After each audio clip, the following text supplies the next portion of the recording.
નમસ્કાર દર્શક મિત્રો, હું છું રૂપલ વણેચિયા. સંપૂર્ણ ન્યૂઝમાં આપનું સ્વાગત છે. પાલનપુર શહેરમાં Sanjay Chowk, Simla Gate, railway station, City Light સહિતના વિસ્તારોમાં નગરપાલિકાની કાચી પાકી કુલ મળીને 1200 જેટલી દુકાનો આવેલી છે. આ દુકાનોનું પાલિકા દ્વારા વાર્ષિક ભાડું વસૂલવામાં આવે છે, જેમાં મોટી દુકાનોનું ફૂટે ₹4.60 અને નાની દુકાનોનું ફૂટે ₹2.30 લેખે વસૂલવામાં આવે છે. જેમાં 144 ફૂટની દુકાન હોય તો તેનું માસિક ભાડું ₹662, જ્યારે 60 ફૂટની નાની દુકાન હોય તો 138 જેટલું ભાડું લેવામાં આવતું હતું. તેમાં પાલનપુર નગરપાલિકા કારોબારી ચેરમેનની ઓફિસ ખાતે ગુરુવારે કારોબારી ચેરમેન પિયુષભાઈ પટેલ અને ચીફ ઓફિસર નવનીત પટેલની ઉપસ્થિતિમાં કારોબારીની બેઠક યોજાઈ હતી, જેમાં જુદા જુદા 9 મુદ્દાઓનો સમાવેશ કરવામાં આવ્યો હતો.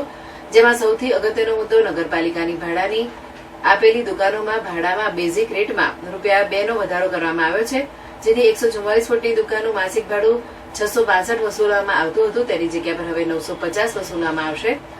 તેમજ સૌથી નાની 60 ફૂટની દુકાનનું ભાડું ₹138 વસૂલવામાં આવતું હતું, તેની જગ્યાએ 258 વસૂલવાનું રહેશે. આમ ભાડા વધારાથી નગરપાલિકાની આર્થિક ફાયદો થશે તેમ પાલિકાના સૂત્રોએ જણાવ્યું હતું. કારોબારી સમિતિની જે બેઠક મળવામાં આવી હતી એમાં પાલનપુર નગરપાલિકાના વિસ્તારને અને પાલનપુરને લાભદાયી થાય એવા નિર્ણયોમાં લેવામાં આવ્યા હતા.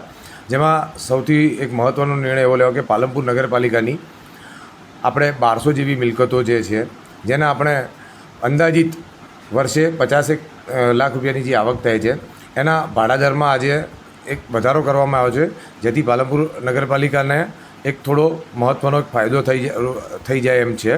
એક એ નિર્ણય લેવામાં આવ્યો હતો. બીજો નિર્ણય આ પાલનપુર નગરપાલિકાની અંદર જે ભાગીદારી ફર્મ આવેલી હોય છે અને એ ભાગીદારોની અંદર અને દસ્તાવેજની કિંમત ના હોય છે એવી વ્યક્તિઓના નામ ટ્રાન્સફર કરવામાં આવતા હોય તો એમને એક ગવર્મેન્ટ વેલ્યુએશન રિપોર્ટ કરી વેલ્યુએશનના રિપોર્ટના આધારે રહેણાંક વિસ્તાર હોય તો એમાં 1% અને કોમર્શિયલ વિસ્તાર હોય તો એમાં 2% ચાર્જ જે આપણે નિયમાવતો લેવાનું નક્કી કરેલું છે. ત્રીજો નિર્ણય હતો કે ચાલુ વર્ષે જે આપણે ગવર્મેન્ટના સરકારના કાયદા મુજબ જે 10%નો વધારો આવે છે એ 10%નો આપણે માંગણા બિલની અંદર વધારો કરવાનો એક નિર્ણય મહત્ત્વનો નિર્ણય કરવામાં આવ્યો છે. પાલનપુર નગરપાલિકાને સ્વચ્છ અને સુંદર બનાવવા માટે રોટરી ક્લબ દ્વારા એક ₹5ની પેપર બેગનું જે મશીન મૂકવામાં આવ્યું છે, જે સિમલા ગેટ ચોકડી પર મૂકવામાં આવ્યું છે, એ મશીનની આપણે રોટરી ક્લબને મંજૂરી આપી અને આગામી વર્ષોના અંદર પ્લાસ્ટિક મુક્ત ભારત થાય તે માટે એક પેપર બેગનો યુઝ ₹5માં જે સામાન્ય નાગરિક ત્યાંથી સ્કેન કરી અને લઈ શકે છે એનો એક નિર્ણય પણ લેવામાં આવ્યો છે. નગરપાલિકાને જે માટે વોર્ડ વાઇઝ જે વિકાસના કામો થાય છે એ વિકાસનો કામો માટેનો પણ એક મહત્ત્વનો નિર્ણય લેવામાં આવ્યો છે.